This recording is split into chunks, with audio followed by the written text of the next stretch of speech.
سابق مغربی پاکستان میں، خاص طور پہ زیادہ پنڈی ڈویژن کے اور یہ ڈسٹرکٹ اٹک کے لوگ ہیں وہاں پر. اب جب وہ ختم کرے گا تو ان کو وہ دے دے گا. اس وقت وہ لوک سبھا میں تو ووٹ دیتے ہیں وہ ان کے لیے، لیکن وہ کشمیر کی اسمبلی میں نہیں دیتے. تجارت مطلب کرتے ہیں، کاروبار مطلب پراپرٹی نہیں خرید سکتے اور اپنا ووٹ نہیں ڈال سکتے اور وہاں کے شہری نہیں ہیں، تو ان کو وہ شہری بنا گا. اب کشمیر کے بعد کروڑوں میں نہیں ہے، 2.5 لاکھ مسلمان 6 نومبر سے لے کر 15-20 دن کے درمیان انہوں نے ان کا قتل کیا جموں کے اندر. اور اس وقت 18 لاکھ ریفیوجی جو ہے وہ بیٹھے ہیں. اور ہمارے منسٹر صاحب جو ہے یہ بیٹھے ہوئے قادری صاحب، یہ صوبہ کشمیر سے ہیں، یہ ادھر سے آئے ہوئے. تو اس وقت یہ لوگ یہاں پر بیٹھے ہوئے ہیں، تقریباً 18 لاکھ ریفیوجی بیٹھا ہوا ہے. تو تھوڑی سی بات ہے ریاست کی، تو 10-12 لاکھ سے بھی آپ آلٹر کر سکتے ہیں اس کو. اب جو صورت حال وہ یہ ہے کہ یون ریزولوشن کے تحت پاکستان، ایک تو پہلی بات ہے ہندوستان اور پاکستان اس کے سگنیٹری ہے یون کے چارٹر کے، اور جب آپ اس کو کسی کو چارٹر کو اس طرح کرتے ہیں تو آپ اپنی ساورینٹی بعض معاملوں میں ختم کرتے ہیں، یعنی آپ اس کے پابند بن جاتے ہیں. انٹرنیشنل لا آپ کے اقوام متحدہ کی قراردادیں ہیں فارم، اور وہ آپ کے اوپر حاوی ہوتا ہے، آپ کے لوکل لاز کے اوپر.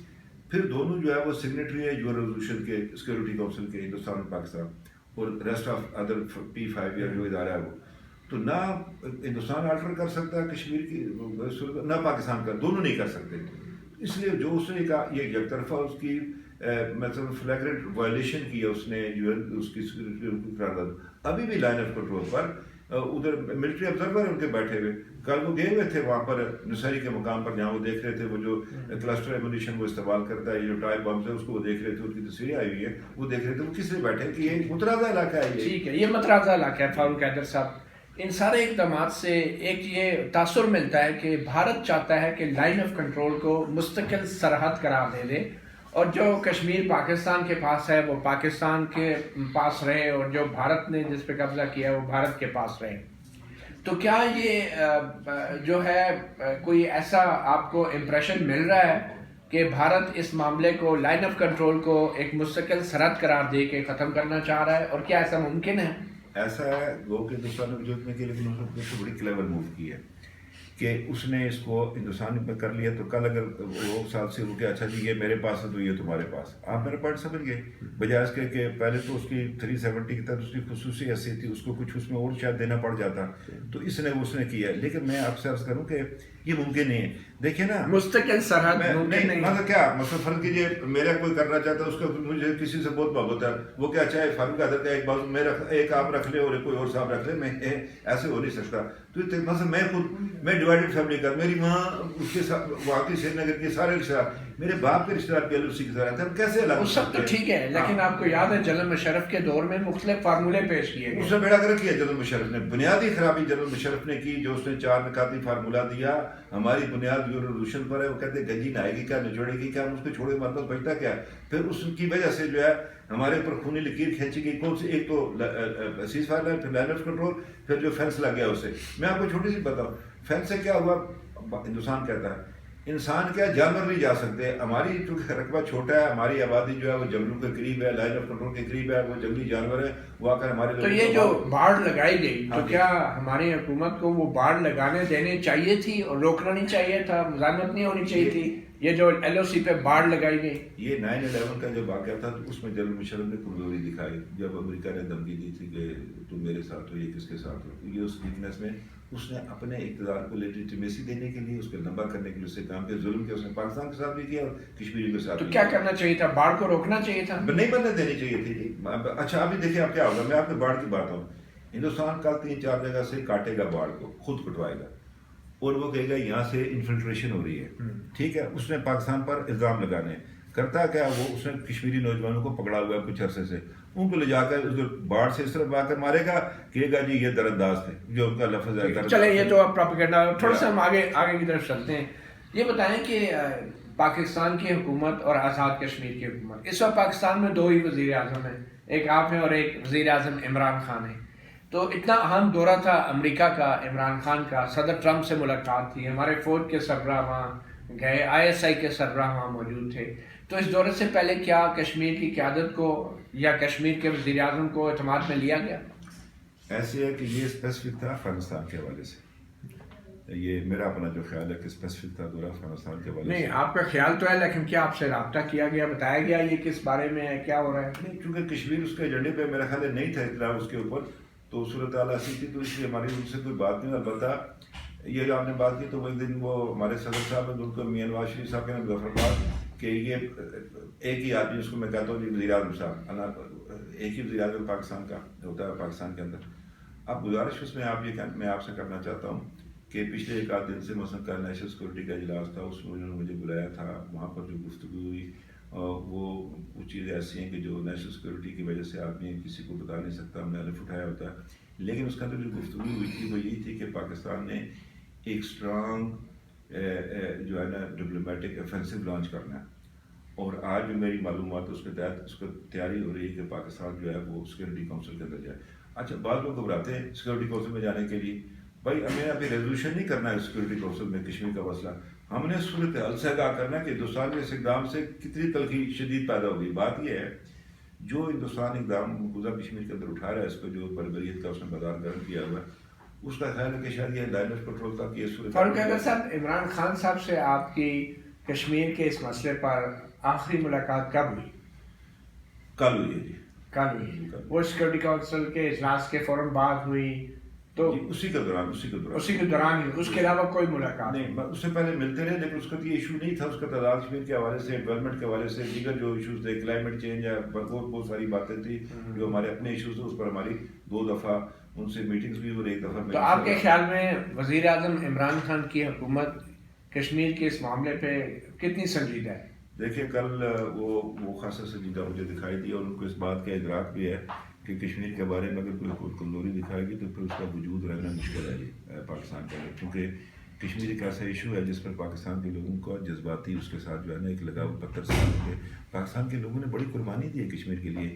ہمارے سینکڑوں جو ہے وہ پنجاب سے, خیبر پختونخوا سے, سندھ سے, بلوچستان سے ہمارے بھائی جو ہے. یہ جو صدر ٹرمپ نے ثالثی کی پیشکش کی ہے, جی تو صدر ٹرمپ کی یہ پیشکش آپ سمجھتے ہیں کہ پاکستان کی سفارتی کامیابی ہے, یا اس ثالثی کی پیشکش کے بعد جو کچھ اب بارڈر پہ ہو رہا ہے اس سے یہ کامیابی تو نہیں, کچھ اور ہی لگ رہا ہے؟ دیکھیے بات یہ ہے کہ میں یہ سمجھتا ہوں, دیکھیے جب امریکہ کا صدر کوئی بات کرتا ہے تو اس کا بڑا اثر ہوتا ہے. یہ جو ویسٹرن ڈیموکریسیز ہیں وہ امریکہ کی بات کو آگے ٹو کرتی ہیں. مثلا دیکھیے نا, اب ایران ہے, جن لوگوں نے اس پر تشدد کیا وہ بھی ایران کے بارے میں بات کرتے رہتے ہیں. برطانیہ نے شروع کر دیا, فرانس نے بھی, جرمنی کا یہ نہیں ہوگا وہ نہیں ہوگا. تو اس چیز کو پریمپٹ کرنے کے لیے مودی نے یہ کیا کہ فوری اجرت میں یہ کام کر بیٹھا کہ مطلب ہے مجھے وہ نوبت ہی نہ آیا کہ جس میں کل مجھ دیکھیے 2 رپورٹیں آ چکی ہیں پچھلے سال بھی, اس سال بھی. یونائٹڈ نیشن کا ہائی کمشنر جو ہے وہ ہیومن رائٹس کے حوالے سے ابھی نئی تازہ آ گئی ہے. میں گیا ہوا تھا نا, برسل گیا ہوا تھا, پھر میں ان سے بھی ملا جو ان کا آفس ہے ہیومن رائٹس کا, ادھر بھی ملا. تو وہ اب اس کو یہ تھا کہ یہ اب بات تو نہیں. صدر ٹرمپ نے جو ثالثی کی پیشکش کی, آپ سمجھتے ہیں وہ سنجیدہ پیشکش ہے؟ دیکھیے اب اگر امریکہ کا صدر کوئی ایسی بات کرتا ہے تو میں اس کو کیا کہہ سکتا ہوں. یہ وزیر اعظم صاحب کو پتا ہوگا, یہ جو لوگ ان کے ساتھ تھے وہ اس میں. یہ اگر بھارت جو ہے وہ مقبوضہ کشمیر کو آئینی طور پہ اپنا حصہ قرار دیتا ہے تو پاکستان کے جو کشمیر ہے اس کو ہم آئینی طور پہ اپنا حصہ کیوں نہیں قرار دے سکتے؟ تو پھر جھگڑا کس بات کا؟ اگر آپ نے اس کو قرار دینا تو پھر ہندوستان نے جو کیا ٹھیک ہے, بات ہی ختم ہوگی. پھر لائن آف کنٹرول جو ہے وہ بین الاقوامی قانون جو ہے وہ ممالک کے آئین کو تسلیم کرتا ہے. وہ بھارت اگر آئین کو کے تحت کشمیر کو اپنا حصہ بناتا ہے تو پھر اگر ٹرمپ بھی ثالثی کرے گا تو وہ تو بھارت کا حصہ تسلیم کرنے کے بعد ثالثی پہ لیے آئے گا بیچ میں. ہمارا تو کشمیر اور گلگت بلتستان ابھی تک آئینی طور پہ پاکستان کا حصہ نہیں ہے. میں آپ سے عرض کروں, آئینی طور پر پاکستان کے اندر گلگت بلتستان حصہ آزاد کیوں حصہ, آئین کا آرٹیکل 1 پڑھ لیں, اس میں کیا لکھا ہوا, اور 257 میں کشمیر کے بارے میں بات لکھی ہے.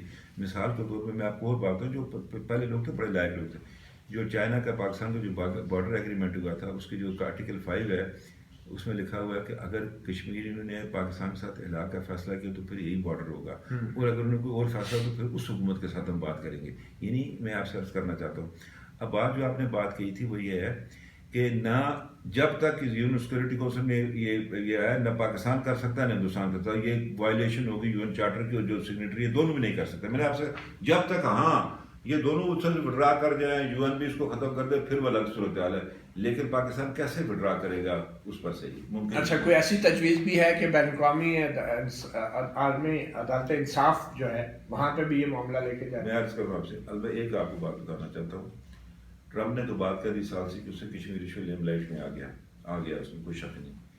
بھٹو صاحب نے اپنی کتاب لکھی ہے میتھ آف انڈیپینڈنس، وہ نے کچھ پڑھی، اس میں لکھا تھا کہ کبھی بھی ہندوستان کے ساتھ امریکہ کو ثالثی میں نہ ڈالنا، کیونکہ وہ ہندوستان کا ساتھ دے گا، ٹھیک ہے؟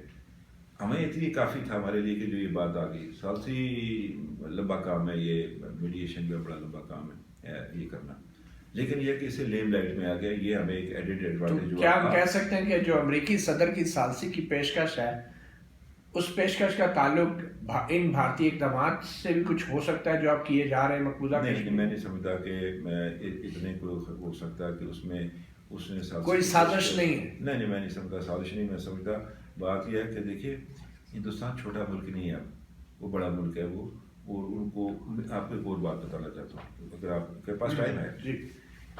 ہندوستان اپنے اس خطے میں اپنے آپ کو برٹش راج کا سکسیسر سمجھتا ہے، جو برطانوی راج تھا، وہ اپنے آپ کو ایک ابھرتی ہوئی کلونیل اکنامک اور ملٹری پاور سمجھتا ہے۔ مثلاً اس نے فرانس کے ساتھ ادھر وہ افریقہ کے ساتھ پر اس سے معاہدہ کیا کہ تم یہ بیریئر استعمال کرو تو تم میرا کرو۔ ہندوستان اپنے آپ کو مثلاً جو بلو واٹر نیوی ہے پھیلانا چاہتا ہے، دوسرا ساری باتیں کرنا، پھر امریکہ کو چاہیے چین کو روکنے کے لیے ہندوستان ہے اس کے پاس۔ اب بات یہ ہے کہ وہ اس طرح کی جو طاقتیں نا زمینی قبضہ نہیں چھوڑتی۔ نہیں تو ہندوستان تو جو بھی سمجھتا ہے، پاکستان اپنے آپ کو کیا سمجھتا ہے؟ پاکستان اب یہ 21 کروڑ کا سمجھنے کی ضرورت ہے۔ آپ پاکستان کو کم نہیں ہے، 21 کروڑ بہت بڑی آبادی ہے، اور اللہ نے جس جگہ پاکستان کو رکھا ہوا ہے یہ مطلب ہے یہ کوئی عام جگہ نہیں ہے، اللہ ایسی جگہ پر قائم کر دی۔ مجھے آپ بتائیے اگر ایسٹ سے کسی نے جانا ہے اپنا سینٹرل اس میں ایشیا میں جانا ہے، پاکستان سے چھوڑ کر نہیں جا سکتا۔ کسی نے مڈل ایسٹ جانا ہے، زمین ہماری ہے، ادھر سے کسی نے آنا تو ادھر ہم بیچ میں بیٹھے ہوئے، اللہ نے سب کچھ دیا پاکستان۔ اگر پاکستانی قوم یہ سمجھے تو پھر نہ سمجھے تو اس کا میں کیا کر سکتا ہوں؟ بھارت کو ہم ان اقدامات سے کیسے روک سکتے ہیں جو آپ وہ کر رہے ہیں؟ جی میں آپ سے یہ عرض کرنا چاہتا ہوں کہ ہم اس کو جو میں نے کہا کہ ڈپلومیٹک ایفرٹ ایک اسٹرانگ ڈپلومیٹ وہ واضح ہونے چاہیے، یہ نہیں ہے مجھے کسی نے تھپڑ مارا میں نے دوسرا آگے کر دیا، وہ نہیں، ہمیں فوری طور پر اس سے اپنا ہائی کمیشن واپس بلانا چاہیے، دنیا کو بتائیں کہ ہم سیریس ہے اس بارے میں، یعنی we are very serious, plus U N کے اس میں جانا، پھر یو این کے چارٹر کے اندر بے شمار ادارے ہیومن رائٹس کے حوالے سے مختلف جگہوں پر ہے جس سے جو وہ وائلیشن اس کو ہمیں جانا چاہیے، اس کو انٹرنیشنلائز کرے۔ پھر کر رہے کیا ہم نے اس کو عمران خان صاحب کر رہے ہوں گے کوشش، وہ ٹرمپ کو فون کرے، وہ فرانس کے صدر کو کرے، وہ جرمنی کے اس کو چانسلر خاتون کو کرے، وہ جاپان کے پرائم منسٹر کو کرے، وہ چائنا کے پریزیڈنٹ کو کرے، رشیا کے پریزیڈنٹ کو کرے، تاکہ ان کو صورتحال سے آگاہ کرے، اور اگر یہ باتیں کریں گے تو یقیناً جو ہے نا اس کا نکلے گا۔ میں آپ کو بتاؤں بات، کسی وقت وہ خرابی میں تعبیر کی صورت بھی ہوتی ہے۔ ہندوستان جو کر بیٹھا ہے وہ چراغ جب بجھتا ہے تو ٹمٹماتا ہے۔ میرا پورا دیکھیے میرے بھائی عبداللہ جان صاحب، یہ قربانی رائے گاہ نہیں جائے گی، ہو نہیں سکتا، یہ ممکن ہی نہیں ہے۔ اچھا، کیا ہم بھارت کے پارلیمنٹیرینز کو بھی قابو کر سکتے ہیں؟ ان کو دیکھیے آج 61 ممبروں نے راجیہ سبھا کی اس کی مخالفت کی، ایسا نہیں کہ ہندوستان کے اندر لوگ نہیں ہیں، البتہ مودی نے یہ کیا، اس نے ان آوازوں کو دبا دیا، اس نے میڈیا کو مطلب بی جے پی کے کوئی بندے نہیں توڑے جا سکتے تھے؟ بی جے پی کے اب میں کیا کہہ سکتا ہوں، جو جس نے توڑنا وہ توڑیں گے، لیکن یہ ہے کہ ہندوستان کے اندر ابھی بھی لوگ ہیں کہ جو ہندوستان میں یعنی اس بات کو سمجھتے ہیں کہ جو مودی جو اقدام اٹھا رہا ہے، جس سے آپ نے دیکھا اس نے کہا، میں نے ان کو کہا تھا کہ بادل ہے تو تم اس وقت چلے جاؤ، تو وہ نہیں ہوگا، وہ ایسی عجیب باتیں کرتا رہتا ہے۔ اس نے کہا کہ ہم نے کیا نام ہے پلاسٹک سرجری 5000 سال پہلے ایجاد کر لی، وہ جو گنیش دیوتا اس کے حوالے سے، تو وہ اس طرح کی کرتا رہتا تھے۔ ضروری نہیں ہے کہ اچھے ان کے ساتھ ہو۔ راجہ فاروق حیدر، وزیر اعظم آزاد کشمیر، بہت شکریہ، آپ نے ایم جے ٹی وی کو وقت دیا۔ ناظرین، کشمیر میں جو ظلم و ستم پچھلے 70 سال سے جاری ہے، اب وقت آ گیا ہے کہ شاید کچھ مشکل فیصلے کرنے ہوں گے، اور وہ مشکل فیصلے جو ہیں ہماری منتخب حکومتوں کو ہی کرنے چاہیے، اور اگر منتخب حکومتیں ذمہ داری کے ساتھ وہ مشکل فیصلے نہیں کریں گی تو پھر یقینی طور پہ کوئی اور قوتیں یہ فیصلے کریں گی، اور جس صورت میں یہ ضروری نہیں کہ وہ فیصلے پاکستان کے عوام کے مفاد میں ہوں۔ مطیع اللہ جان MJ TV سے اتنا ہی، اجازت دیجیے.